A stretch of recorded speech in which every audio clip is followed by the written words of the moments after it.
E aí, pessoal, tudo bem? É o professor Felipe. Eu vou estar com vocês a partir de agora na disciplina de História. Vamos seguir juntos aí nesse caminho educacional. E eu vou trazer uma aula especial para vocês hoje, que vou falar um pouco da história das epidemias, tá? Por que eu vou trazer esse conteúdo para vocês? Porque nós estamos vivendo um momento muito confuso, né, de muitas informações chegando, e quanto mais informações nós tivermos, melhor. E nada mais justo que nós buscarmos a história para nos informarmos, né? Porque a história ela serve para isso também, para nós nos informarmos, nós aprendermos com ela, para podermos entender esse presente, ainda mais esse presente confuso e difícil que nós estamos vivendo, né, que é essa nova pandemia, momentos de quarentena que a gente está passando e tudo mais. Esses momentos também foram passados por outras pessoas durante a história, né, durante vários momentos da história. E eu vou trazer esses principais fatos históricos, né, essas principais pandemias e epidemias que houveram durante o tempo, tá? Nós vamos falar um pouquinho de algumas delas.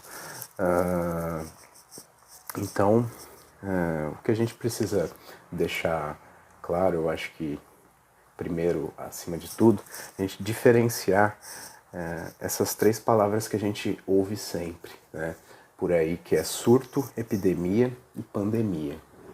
O surto é quando você tem um aumento repentino de casos de uma certa doença, de uma determinada doença, em uma região específica. Exemplo, um surto de dengue no interior de São Paulo, por exemplo, numa determinada região. Já uma epidemia é quando o surto ele acontece em várias regiões, como se evoluísse de uma determinada região para várias.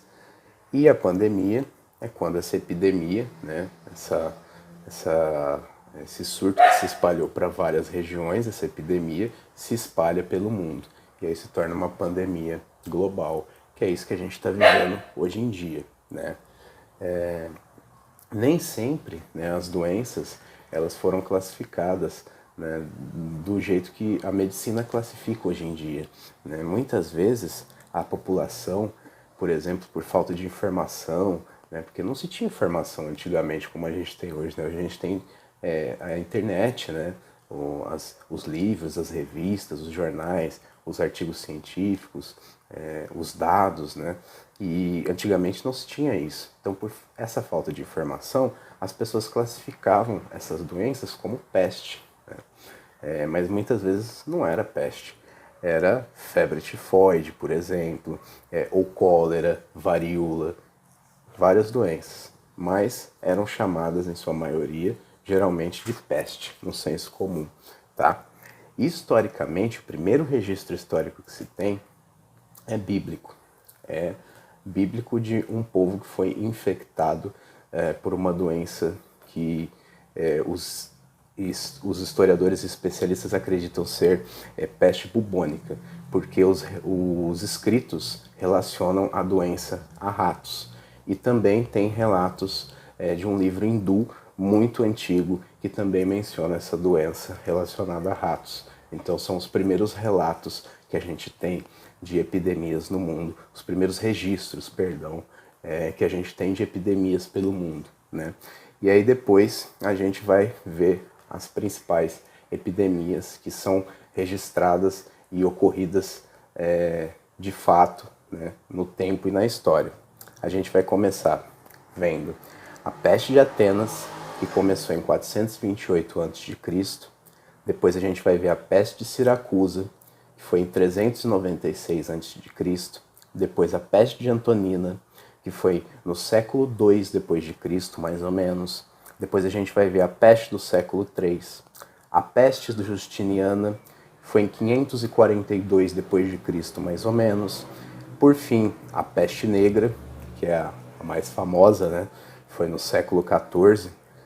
A gripe espanhola também foi bem famosa, a gente bem ouve falar, foi no século XX. E por fim, vamos ver um pouquinho do H1N1, a gripe espanhola, que foi no século XXI, tá?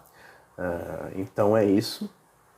A aula de hoje eu dei essa introdução para vocês, né, do que a gente vai ver na próxima aula também. Nós vamos continuar a partir disso. E eu desejo boas aulas para vocês, bons estudos, se cuidem, tá? Quando for sair de casa, primeiramente fiquem em casa, né? Se forem sair de casa, mantenham o distanciamento, usem álcool em gel, máscara e sigam todos os protocolos sanitários, tá? Se cuidem e é isso. Um abraço para todos vocês.